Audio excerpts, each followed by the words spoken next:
रहने वाले वो हिंदुस्तानी हैं जो आज के दिन में ये चाह रहा, ये सोच रहा कि अब वो वक्त आ गया है कि सर पे बांध कर कफन घर से निकलना होगा। तो आप लोग जाएंगे नहीं, यही गुजारिश के साथ में अपनी बात शुरू करूंगी। हमारे स्टेज पर तशरीफ फरमा है हमारे 44 नंबर वार्ड के महफूज में नहीं है, आज महफूज नहीं है, बल्कि हर इंसान एक इंसान से खौफ खाने लगा है, हर इंसान डरने लगा है, हर इंसान ये कब डरता है, कब डरता है कि कब हमारे हिंदुस्तान में कोई ऐसा फसाद का बर्पा हो जाए। क्यों कि ऐसे हिंदुस्तान की सरजमीन पर ऐसी हुकूमत आ करके हिंदुस्तान के दिलों में, हर दिल में, लोग कहते हैं जब हिंदुस्तान में कोई हुकूमत आती है तो किसान के लिए काम करती है, मजदूर के लिए काम करती है, मुआशरत के लिए काम करती है। अपनी मसीहाई लीडरशिप के साथ, ममता बनर्जी के साथ खड़े होकर के हिंदुस्तान में वाहिद अकेला एक औरत खड़े होकर के हिंदुस्तान में आवाज बुलंद कर रही है कि हम हिंदुस्तान को गिरवी रखने नहीं देंगे।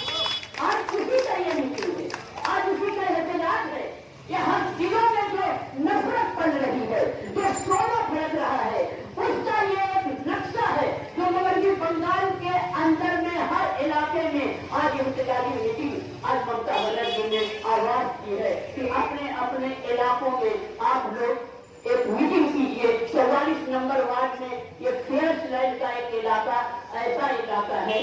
जहां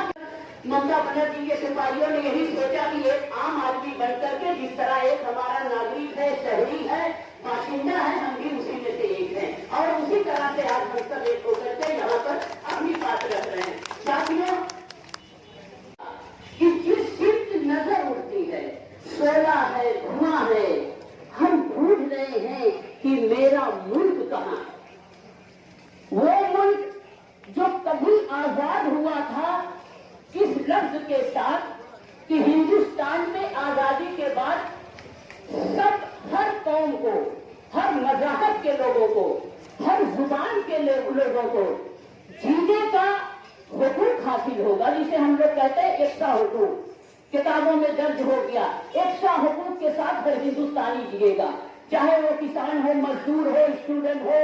डॉक्टर हो, वकील हो, कोई भी पेशे का आदमी हो, हिंदू हो, मुस्लिम हो, सिख हो, ईसाई हो, ओरिया हो, किसी भाषा का आदमी हो, किसी जुबान का आदमी हो, हर किसी को एकसा हुकूक हिंदुस्तान में दिया जाएगा। लेकिन हमारे हिंदुस्तान में ये सपना ही रह गया। हिंदुस्तान की आजादी के बाद भी पूरे हिंदुस्तानी हम सब मिल करके आज भी हिंदुस्तान की आजादी को तलाश करते फिर रहे हैं कि वो हिंदुस्तान कहाँ है, जिस हिंदुस्तान में आजादी के लिए हमारे हिंदुस्तानियों ने अपने सीने को चाक किया, माओ की गोद उजाड़ गई, न जाने कितने लालों की गर्दनें कटी, वही हिंदुस्तान आज भी चल करके आज के दिन जिस जगह पर खड़ा है, राय देते हैं,